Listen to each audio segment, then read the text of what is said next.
요한복음 6장에는 오병이어로 5,000명 이상의 굶주린 사람들을 먹이는 그런 사건이 나옵니다.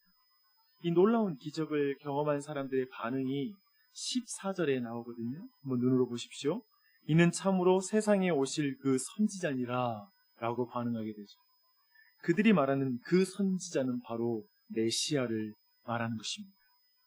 예수님은 사람들이 어떻게 이제 행동할지 그 이후의 행동을 잘 알고 계십니다. 즉 자기를 억지로 붙들어 임금으로 삼을 것을 아시기에 혼자 그 자리를 떠나 산으로 가셨다라고 말씀하고 있습니다. 예수님은 분명 그 선지자이시죠. 그리고 그들이 말하는 그 메시아이셨습니다. 참된 온 우주의 왕이십니다. 근데 그 자리를 떠나십니다. 인간적인 눈으로 보면 이때 왕으로 등극하면 좋을 것 같은데 예수님 그렇게 하지 않으십니다. 그 이유를 구체적으로 살피는 것이 오늘 본문의 핵심 메시지입니다. 주님은 홀로 산으로 떠나시면서 이제 제자들을 배로 바다 건너편 가버나움으로 가게 하십니다. 그 밤에 배로 갈릴리 바다로 건너던 제자들은 큰 풍랑을 만나서 어려움을 겪게 되죠. 예수님께서 이제 바다 위를 걸어 그들에게 오셨습니다. 그리고 제자들이 주님을 그 배 위로 영접하자 이제 모든 그 풍랑들이 잠잠해지고 그들이 안전하게 됩니다. 우선 이 두 사건, 오병이어와 이 무리를 걸으시는 예수님의 이 사건, 그리고 바다를 잠잠하게 만드는 이 사건 모두는 예수님이 모든 물질의 법칙을 주관하시는 창조주이시라는 것을 우리에게 분명하게 말씀하고 있습니다. 이 말은 주님이 물질의 법칙을 거스르는 분이시거나 또 그 우주의 순리를 깨뜨리시는 그런 분이시다라는 의미가 아니라 그 모든 원리 위에 계시는 분이시다. 온 우주 위에 계시는 분이시다라는 걸 보여주는 것이죠. 또한 우주의 법칙 위에 계심을 보여주는 이 기적을 행하시는 것보다 더 중요한 게 있습니다. 기적보다 더 중요한 게 있습니다. 목자 없는 양같이 방황하며 굶주린 백성을 바라보며 아파하시는 예수님의 마음, 그걸 보는 것. 그리고 주님이 부재한 배 위에서 풍랑을 만나 죽을 위기에, 죽음의 공포에 벌벌 떠는 제자들을 그대로 주시지 않는 하나님 아버지 예수 그리스도의 마음을 보는 것, 그게 그저 초자연적인 기적을 보는 것보다 더 중요한 것을 오늘 본문에서 우리는 보게 됩니다. 참으로 참된 성도들은 오병이어와 무리를 걸으시는 예수님, 풍랑을 잠잠하게 만드시는 주님에게서 그 기적에 놀라는 것이 아니라 더욱 어디에서 놀랍니까? 주님의 사랑에서 감격하는 것입니다. 표적을 보는 것이죠. 그렇죠. 그리고 그들은 고백할 것입니다. 주님이 함께 계신다라는 것이 얼마나 감사한지. 저 광야에서 배고픈 일이 내 삶에 닥쳐도 주님이 함께 하시면 전 괜찮습니다. 인생의 풍랑 속에서 내 인생에 그런 일이 닥쳐도 주님이 함께 계시면 나는 참 다행입니다. 안전합니다. 그렇게 참된 신자는 고백하게 될 것입니다. 근데 이제 오늘 본문은 예수님을 붙잡아 왕으로 삼고 싶었던 사람들이 예수님을 기어코 찾아와서 만나는 그 일과 관련된 이야기입니다. 이 대화는 예수님이 왜 그들을 떠나서 산으로 가셨는지 그 이유를 분명하게 드러내고 있습니다. 26절을 보시면 주님은 내가 진실로 진실로 너희에게 이르노니 너희가 나를 찾은 것은 표적을 본 까닭이 아니요 떡을 먹고 배부른 까닭이로다 라고 이렇게 말하고 있습니다. 예수님을 찾은 그들의 의도를 예수님은 정확하게 알고 계시는 거예요. 그들은 오병이어의 사건을 통해 물리적인 법칙을 넘어서는 그 기적을 행하시는 분, 그 기적만 보았기에 그 기적이 영적인 진리를 가리키는 표적이라는 것은 보지 못했어요. 그저 기적이에요. 그리고 그들이 찾은 예수님은 기적을 행하시는 예수님을 지금 찾아왔습니다. 그들은 그 기적을 또 보고 싶은 것이지 예수님이 참으로 누구신지에 대해서는 별로 관심이 없는 사람들입니다. 사실은 떡을 먹고 배부를 생각을 가지고 있기에, 지금 뭐냐면 예수님만 잘만 이용하면 나의 야망과 욕심, 내 인생 한번 필 것 같다, 내 인생 잘 될 것 같아 라는 자기의 어떤 동기와 자기의 유익을 따라서 지금 예수님을 찾은 것이지 결코 예수님을 어떤 분이신지를 궁금해서 그 자리에 찾아온 것이 아니라는 것이죠. 주님은 그들을 썩을 양식을 위해 일하지 말고 영생하는 양식을 위해 일하라 라고 책망하십니다. 그렇죠. 이제 이어지는 대화는 그들이 예수님의 말씀을 얼마나 이해하지 못했는지를 드러내는 것이 그 이후에 이어지는 모든 대화입니다. 이들은 어떻게 하나님의 일을 할 수 있는지를 이제 물어봐요. 이 말을 쉽게 말하면 영생하도록 있는 양식, 너무 획기적인 양식이잖아요. 영생하도록 있는 양식을 얻으려면 우리가 무엇을 행해야 합니까? 라고 묻습니다. 무엇을 행해야 합니까? 어떻게 하면 하나님과 동업해서 영생하는 양식을 얻을 수 있습니까? 라고 묻는 거죠. 그러니까 하나님과 동업하겠다라고 말하는 거예요. 그렇게 묻자 주님과 동업하려고 달려는 그들에게 주님은 이렇게 말씀하십니다. 영생하도록 있는 양식은 너희가 어떻게 행해야 얻을 수 있는 일이 아니란다. 그런 양식이 아니란다. 너희가 하나님과 동업해서 얻는 것이 아니라 주님께서 하나님이 보내신 이와 그가 행하시는 일을 믿음으로 얻는 것이란다. 그래서 너희가 행할 것은 오직 하나님이 보내시는 일을 믿는 것이란다. 그것이 하나님의 일이다 라고 이렇게 말씀하십니다. 영원한 생명과 관련해 인간의 동업을 거절하신 주님의 분명한 말씀에 이제 인간들의 반응이 30절, 31절에서 이어집니다. 분명 전날 놀라운 표적 경험했잖아요. 그렇죠? 근데 또 다시 믿을 만한 표적을 또 구해요. 그러면 우리가 보고 당신을 믿도록 행하시는 그 표적이 무엇입니까? 라고 또 묻습니다. 어제 행한 오병이어의 표적을 완전히 망각하고 또 다른 표적을 구하는 거예요. 이것이 표적이 부족한 것이 아니라 지금 그들의 믿음이 얼마나 간사하고 교활한 것인지를 보여주는 게 바로 이 질문입니다. 또 다른 표적을 구하는 것. 이 말로도 그들은 예수님의 마음을 굉장히 아프게 한 거예요. 그렇죠? 그런데 더하여서 조상들이 광야에서 만나를 먹은 일까지 들먹이고 있습니다. 그들은 쉽게 말하면 모세는 하늘에서 양식을 얻어서 광야에서 수백만의 사람들에게 양식을 베푸는 사람이었습니다. 그런데 당신은 모세와 비교해서 더 나은 표적을 보여줄 수 있단 말입니까? 라는 식으로 지금 예수님께 또 표적을 구하는 것입니다. 그들은 지금 모세와 주님을 비교하려 들고 있는 거예요. 지금 여기까지 이 대화 보면서 여러분 뭐 느끼세요? 오병이어의 기적을 경험한 사람들이 단단히 꼬인 사람들이라는 게 느껴지지 않으세요? 그렇죠? 뭔가 대화가 평행선을 긋고 있다는 걸 느끼지 않으십니까? 왜 그들은 대화라는 것이 예수님과 대화 속에 예수님과 더 가까이 하려고 대화하잖아요. 누군가의 관계를 가까워지게 위해서 대화를 끝나고 나면 가까워져야 되는데 사실 대화하고 나서 가까워지지 않고 멀어지는 경험을 우리도 하죠. 왜 그럴까? 지금 예수님과 그들의 대화가 이렇게 평행선을 긋고 있습니다.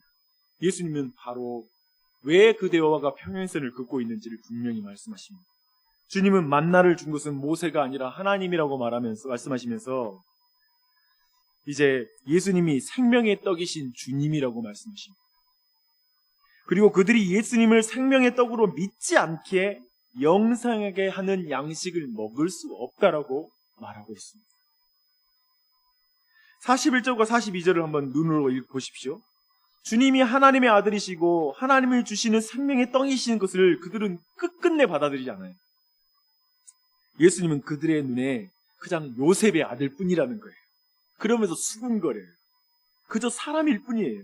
이 말은 예수님을 그저 사람으로만 보는 그 불신의 눈으로, 그저 육신적인 눈으로는 오병이어가 1000번, 10,000번 반복되어도 그것은 기적일 뿐이지 표적이 될 수 없다라는 걸 말씀하시는 것이죠. 그렇죠. 오병이어 기적이 1000번, 10,000번 반복되어도 예수님은 그저 육신의 눈으로만 보는 사람들은 예수님과 동업하려고 달려들 뿐이지 믿음의 대상으로 예수님을 바라보지 못한다는 것입니다. 예수님은 찬양의 대상이 아니라 그저 예수님은 나의 굶주림을 해결해 줄 빨대로만 보일 뿐이에요. 이용 대상으로만 보일 뿐이라는 것입니다. 여러분 이걸 잘 보셔야 돼요. 그런데 이 말씀은 저 예수님을 찾아온 오병이어를 기적한 그 사람들에게만 어려운 게 아니었어요. 제자들도 이해하기 힘들었어요. 이 제자들은 12제자 외의 제자들인 것으로 보이는데요. 60절 보십시오. 제자 중 여럿이 말하기를 말씀이 어려워서 아무도 들을 수 없다라고 불평을 합니다. 정말 말씀이 어려워서 이해를 못한 것일까요? 사실 주님의 말씀은 육신에 매여 육신적으로 생각이 돌아가는 이들이 결코 이해할 수 없는 말씀이기 때문에 어려운 거예요. 제가 종종 그런 걸 경험하는데 설교 사역에도 물론 제 설명이 어려울 수도 있는데 어렵다라고 말하는 경우에 한번 돌아봐야 돼요. 육신의 눈으로만 성경을 볼 때에는 성경이 너무 이해하기 어려운 거예요. 그렇죠? 바로 그러한 것이죠. 예수님은 61절에서 바로 그들의 불평은 그들의 마음에 걸림이 되었기 때문에 하는 불평이라는 사실을 지적합니다.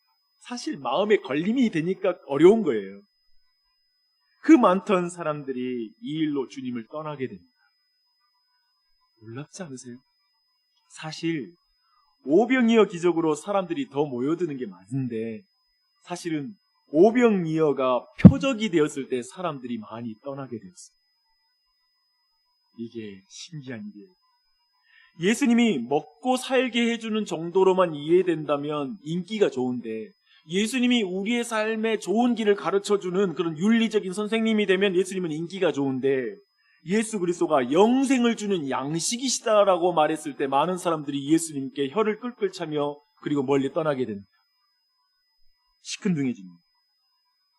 이런 일은 오늘날 교회에서도 반복되는 일입니다. 예수님이 영생의 복을 주셨다고 말하는데 현실의 복을 주지 않는 것이 교회의 불평거리입니다. 그렇지 않아요? 아는 그리스도인들이 그렇죠. 아유, 십자가 기적 말고요, 표적 말고요, 현실적인 내 고통을 해결해주는 기적 좀 베풀어 주세요.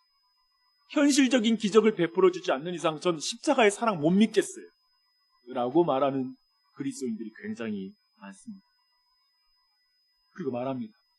내 삶의 현실을 해결해주는 기적을 많이 행해주면 제가 예수님 믿을게요.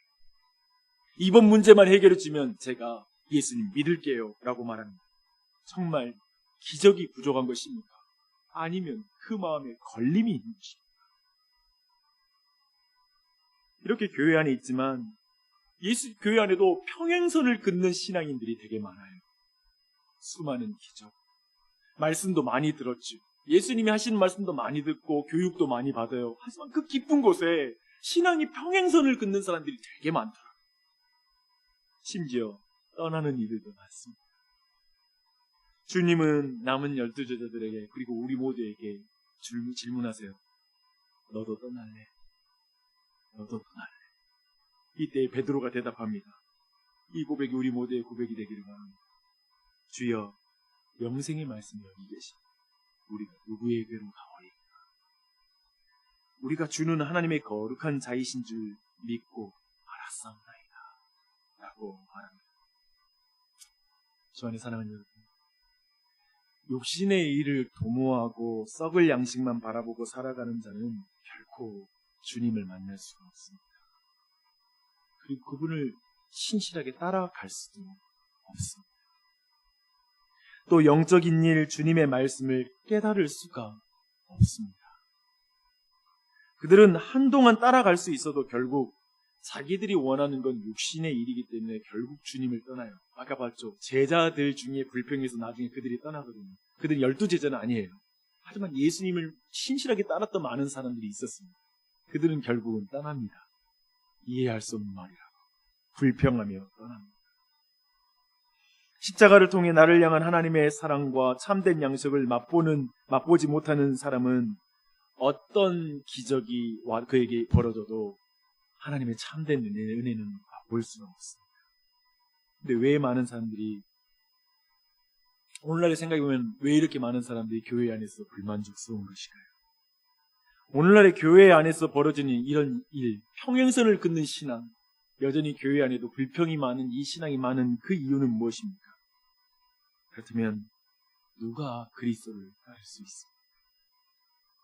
주님의 말씀대로 아버지께서 내게 주시는 자가 주님을 따를 수 있어요. 은혜 받은 자들이죠. 예수님께 오는 자입니다. 예수님을 보내신 아버지께서 이끌지 아니하시면 아무도 예수님께 올 수 없다 라고 말씀하시죠. 주님이 보내신 자, 그만이 주를 따를 수 있습니다. 그저 육신의 배부름을 채우는 것이 아니라, 굶주림을 채우는 것이 아니라 예수님께 와서 주님의 살을 먹고 피를 마시지 않으면 영생을 얻을 수가 없습니다. 참으로 그러하게 우리 모두에게 동업하려는 열정이 아니라 주님이 하신 일을 믿는 자, 그 자가 바로 영생의 은혜를 받는 자들인 것입니다. 그 은혜가 우리 모두에게 넘치길 바랍니다. 주 안에 사랑하는 여러분, 우리는 왜 그리스도를 따릅니까?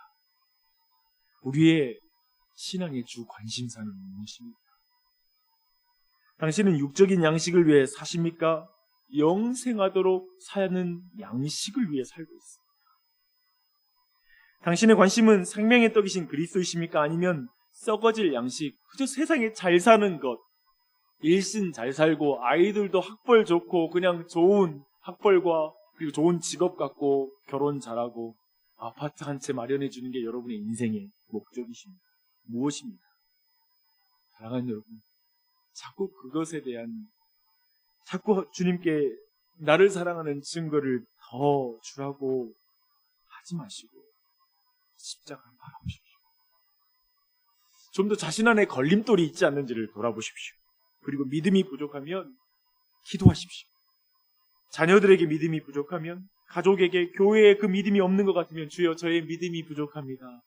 주님 믿음 없는 저를 용서해 주시고 지금 제게 믿음을 주옵소서 라고 간구하는 우리가 됐으면 좋겠어요. 제가 생각한 이것이 가장 중요해요. 정말 이 은혜가 임하는 건 하나님만 하실 수 있어요.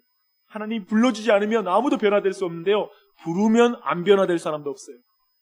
그러하니 담대하게 자녀들의 거듭남을 위해서, 내 자신의 참된 믿음으로 서는 것을 위해서, 그리고 교회가 참된 부흥 가운데 나아가기 위해서 기도해야 됩니다.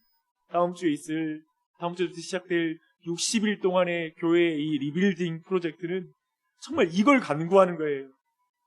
우리가 주님과 동업하는 시간이 아니에요. 주님의 은혜만을 간구하는 기간이에요. 그리고 주님이 행하신 걸 보는 은혜가 우리 모두에게 넘쳐났으면 좋겠습니다.